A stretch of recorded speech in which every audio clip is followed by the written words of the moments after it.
Bismillahirrahmanirrahim. Assalamualaikum warahmatullahi ta'ala wabarakatuh. Alhamdulillahilladzi khalaqas samawati wal arda ja'ala adh-dhulumati wan nur. Thumma alladhina kafaru bi rabbihim ya'dilun. Ashhadu an la ilaha illallah wahdahu la syarika lah. Wa ashhadu anna Muhammadan 'abduhu wa rasuluhu walladzi la nabiyya ba'dah. Allahumma fassalli wa sallim ala habibina wa syafi'ina wa dhahrina wa maulana Muhammadin wa ala alihi wa ashabihi at-tabi'in wa man tabi'ahum bi ihsanin ila yaumiddin amma ba'd. Faqad qala Allah ta'ala fi kitabihil karim a'udzu billahi as-samil 'alim minasy syaithanir rajim. Ya ayyuhalladzina amanu taqullaha wal tanzur nafsum ma qaddamat lighad wattaqullaha innallaha khabirum bima ta'malun. Wa qala Rasulullah sallallahu alaihi wasallam, innamal a'malu binniyat wa innama likulli imri'in ma nawa. Faman kanat hijratuhu ila Allah wa rasulih fa hijratuhu ila Allah wa rasulih. Wa man kanat hijratuhu lid-dunya yusibuha aw imra'atin yankihuha fa hijratuhu ila ma hajara ilaih. Atau kama qala Rasul sallallahu alaihi wasallam Nabiyul Karim. Ma'asyiral muslimin, Bapak Ibu, tuan-tuan puan-puan, hadirin hadirat, ikhwan akhwat, sahabat sahibah, pemirsa yang dirahmati dan dikasihi oleh Allah SWT, insyaallah. Kita senantiasa bersyukur kepada Allah dengan rasa syukur dan juga sanjungan yang tidak mampu kita hitung-hitung untuk Allah. Rasa syukur dan juga pujian sanjungan yang selayaknya baginya. Karena kita memang tidak mampu menghitung-hitung pujian dan sanjungan kepada Allah. Dia memuja dan menyanjung untuk dirinya sendiri. Kita diberi kesempatan untuk masih terus bermuwajahah di dalam kitab syarah kitab Al-Hikam wa karya agung Syekhuna Athaillah rahimahullah. Dan pada kesempatan ini kita masuk pada hikmah yang ke-45 dengan tema ma'rifat hati terhadap Allah Subhanahu wa taala. Di dalam kalam hikmahnya, Syekh Ibn Athaillah As-Sakandari rahimahullah berkata, syu'a'ul basirati yushhiduka qurbahu minka wa 'ainul basirati yushhiduka 'indamaka liwujudika wa haqqul basirati yushhiduka wujudahu la 'adamaka wala wujudaka. Yang artinya, terbukanya mata hati memperlihatkan kepada kamu akan dekatnya Allah Subhanahu wa taala, dan persaksian mata hati memperlihatkan kepadamu akan ketiadaanmu di samping wujud Allah Subhanahu wa taala. Sedangkan persaksian hakiki mata hati memperlihatkan kepadamu bahwa hanya Allah yang wujud, tidak terlihat lagi ketiadaan kamu dan wujudmu. Ma'asyiral muslimin, Bapak Ibu hadirin sekalian, tuan-tuan puan-puan, sahabat sahibah, ikhwan akhwat, pemirsa yang budiman yang dirahmati dan dikasihi oleh Allah Subhanahu wa taala. Apabila hati kita sudah menjadi bersih, maka hati akan memancarkan cahayanya. Cahaya hati ini dinamakan sebagai nur qalbu. Cahaya akan menerangi akal, lalu akal dapat memikirkan dan merenungkan hal-hal ketuhanan yang menguasai alam semesta dan dirinya sendiri. Renungan akal terhadap dirinya sendiri membuatnya menyadari adanya perjalanan hal-hal ketuhanan yang menguasainya. Kesadaran ini membuatnya merasakan dengan mendalam betapa dekatnya Allah Subhanahu wa taala dengannya. Lahirlah di dalam hati nuraninya perasaan bahwa Allah Subhanahu wa taala senantiasa mengawasinya. Allah Subhanahu wa taala senantiasa melihat kepada gerak-geriknya, mendengar penuturannya dan mengetahui bisikan-bisikan hati.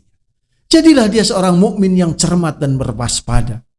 Sebagaimana nasihat Al-Basri, Hasan Al-Basri kepada keponakannya, bacalah olehmu tanpa menggerakkan bibirmu. Allahu ma'i, Allahu syahidi, Allahu mutali'un alayya. Allah bersamaku, Allah menyaksikan aku, Allah senantiasa mengawasiku untuk memenuhi keperluanku. Ma'asyiral muslimin, di antara sifat-sifat yang dimiliki oleh orang yang sampai kepada martabat mukmin adalah yang pertama, cermat di dalam pelaksanakan hukum-hukum Allah Subhanahu wa taala. Yang kedua, hati tidak tercenderung kepada harta. Dirinya merasa cukup dengan apa yang ada dan tidak sayang membantu orang lain dengan harta yang dimilikinya. Yang ketiga, dia senantiasa bertaubat dengan sebenar-benarnya, itu taubatan nasuha, dan tidak kembali lagi untuk melakukan kejahatan. Yang keempat, ruhaninya cukup kuat untuk menanggung kesusahan dengan sabar dan bertawakal kepada Allah Subhanahu wa taala. Yang kelimanya, kehalusan kejiwaannya membuatnya merasa malu kepada Allah Subhanahu wa taala dan merendah diri kepadanya. Orang mukmin yang taat kepada Allah Subhanahu wa taala kuat melakukan ibadah, akan meningkat kekuatan rohaninya. Dia akan kuat melakukan tajrid, yaitu menyerahkan segala urusannya hanya kepada Allah Subhanahu wa taala. Dia tidak lagi khawatir terhadap sesuatu yang menimpanya, walaupun bala yang besar sekalipun. Dia akan campakkan ketergantungannya kepada sesama makhluk. Hatinya telah teguh dengan perasaan ridha terhadap apa saja yang ditentukan Allah SWT untuknya. Bala tidak lagi menggugat imannya dan nikmat tidak lagi menggelincirkannya. Baginya bala dan nikmat adalah sama, yaitu takdir yang telah ditentukan oleh Allah SWT untuknya. Sebagaimana dalam firman-Nya surah Al-Ahzab ayat yang ke-17. A'udzubillahi minasyaitonir rajim. Qul man dzal ladzi ya'simukum minallahi in arada bikum su'an aw arada bikum rahmah wa la yajiduna lahum min dunillahi waliyyan wala nasira. Yang artinya, katakanlah, siapakah yang dapat melindungi dirimu dari takdir Allah jika dia menghendaki bencana atasmu atau menghendaki rahmat untuk dirimu? Dan orang-orang munafik itu tidak memperoleh bagi mereka pelindung dan penolong selain daripada Allah Subhanahu wa taala.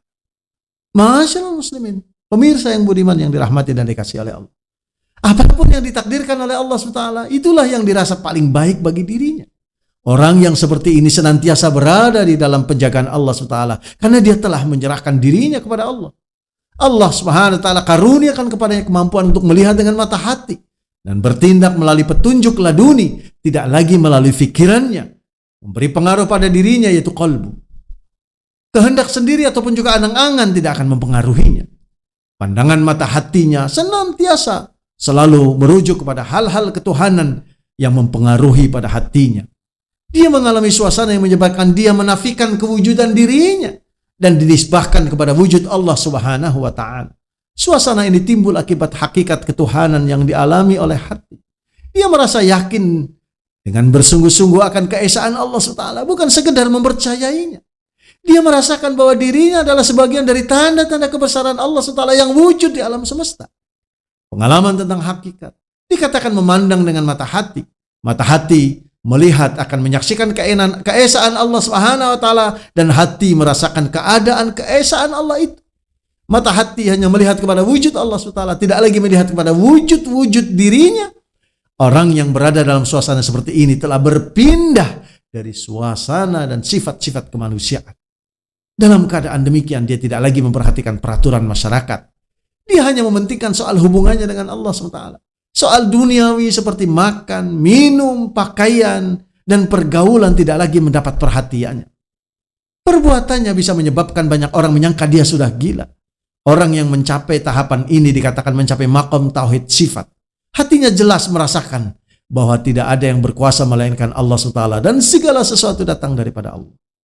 Ruhani manusia melalui beberapa tahap dalam proses mengenal Allah Subhanahu wa taala.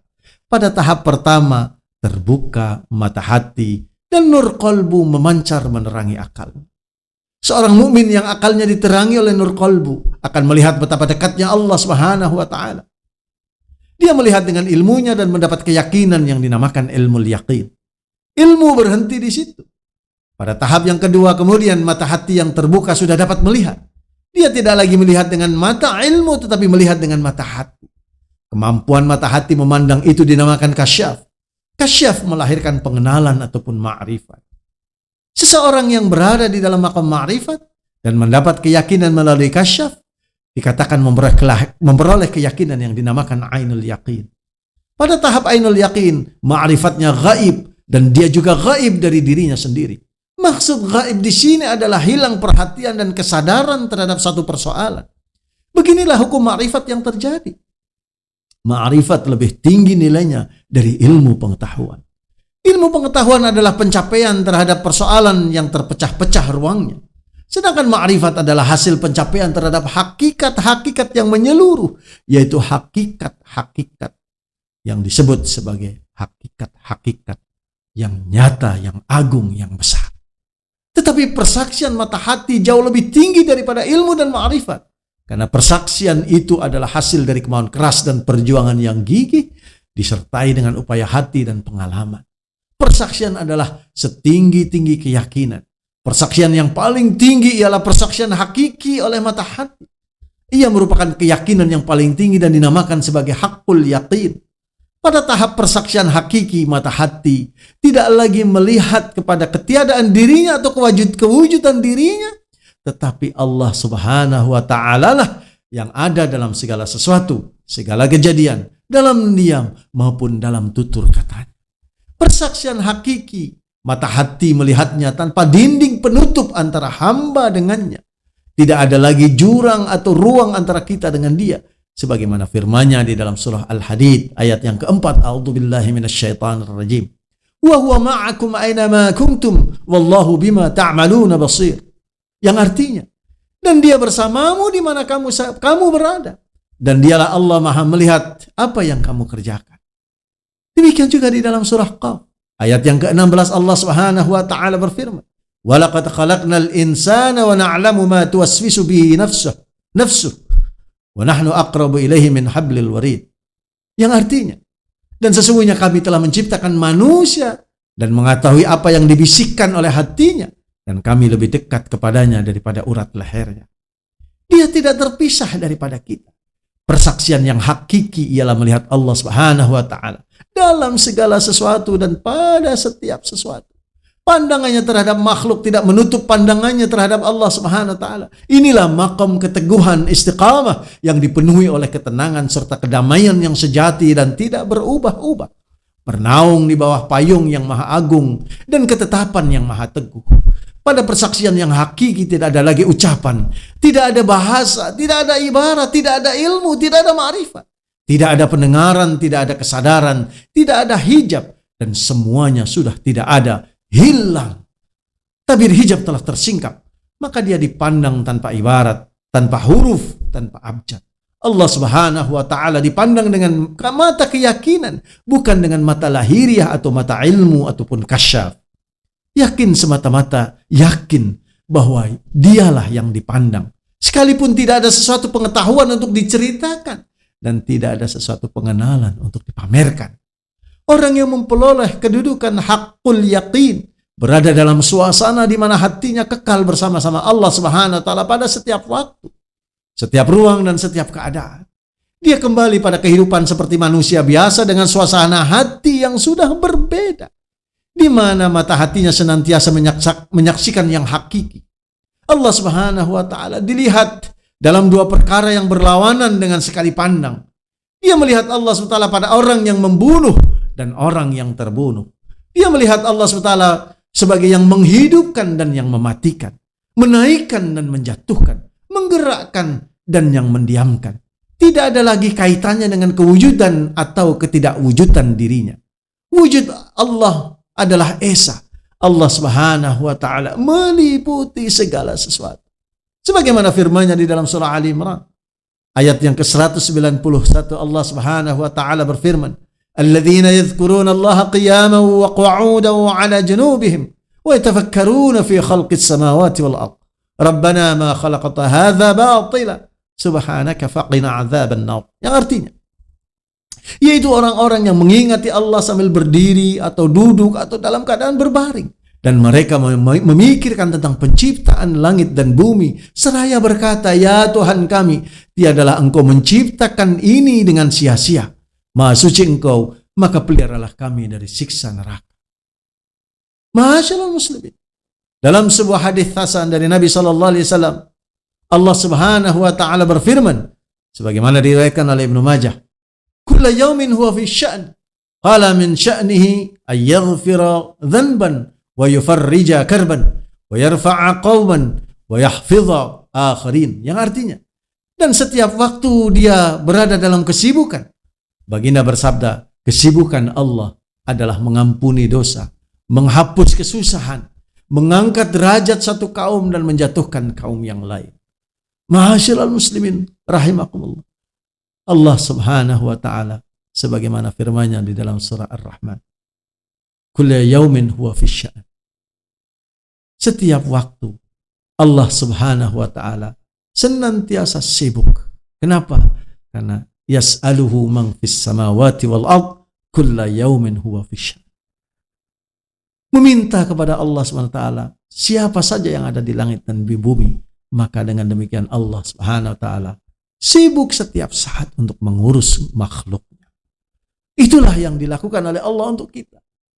Oleh karena itu wajarlah semestinya kita memasrahkan sepenuhnya diri kita kepada Allah, sebagaimana diajarkan doanya oleh baginda Rasulullah SAW, seperti mana yang juga telah disebutkan di dalam syarah hikmah kitab-kitab yang terdahulu.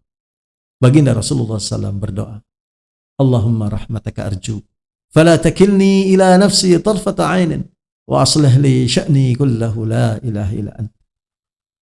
Ma'asyiral muslimin, riwayat ini mempunyai arti bahwa sesungguhnya ya Allah, hanya rahmat Engkau lah yang hamba kehendaki.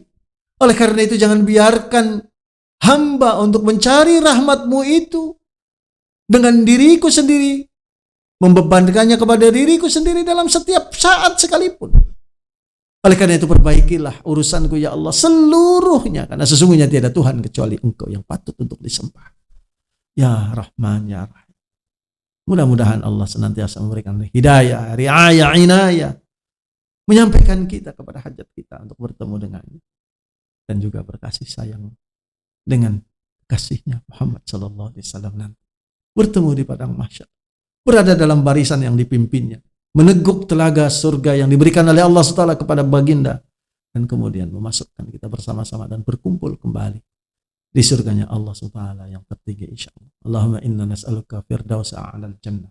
Aqulu qawli hadza astaghfirullah li wa lakum. Billahi taufiq wal hidayah. Afu minkum. Assalamualaikum warahmatullahi wabarakatuh.